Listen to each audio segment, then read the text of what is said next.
Angeles District Attorney's Office announced that the investigation into the death of comedian John Belushi will be reopened. This comes after the National Enquirer published an interview with the woman who was reportedly with Belushi the night he died. Here's our entertainment correspondent Sandy Kenyon with the story. Deputy District Attorney Michael Genlin said it was Kathy Evelyn Smith's statements to the National Enquirer that persuaded officials to take a hard second look at the Belushi case. And what we have in this article is the appearance of someone who is apparently confessing to potentially having committed second-degree murder and furnishing heroin. These are both extremely serious felonies. And even though Smith is now reported to be in Canada, detectives hope to talk to her and those she claims spent time with Belushi just hours before his death.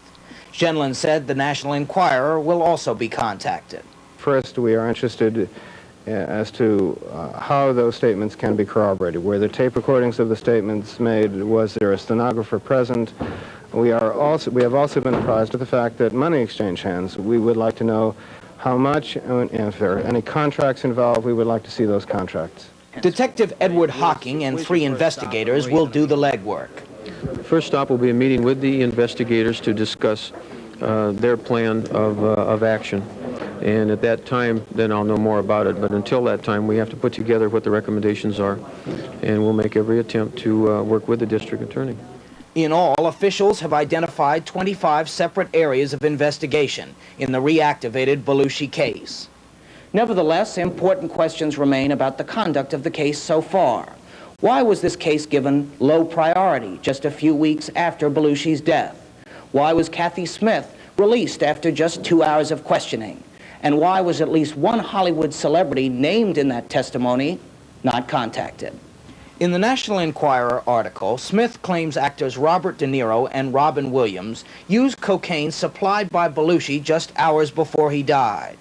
Both men have so far refused comment, and the police now say they'll investigate to try and corroborate the Enquirer's story. But Genlin admitted Smith had mentioned Robin Williams in her earlier deposition. So why was the star never contacted? He was not talked to because, again, all the evidence pointed to a self-induced drug overdose, and they have limited resources. How much time do you spend, for instance, on a case involving a self-induced drug overdose, what appears to be, as opposed to taking these homicide detectives and placing them in the investigation of, for instance, an active killer? Smith was on probation at the time of Belushi's death, the result of an earlier heroin arrest. Genlin explained why she was not detained. Certainly at that time, she appeared cooperative. She did not appear that she would be evading any further questioning. She was apparently giving free and voluntary statements. And how long can you talk to somebody? Certainly a 2.5-hour period appeared sufficient at that time.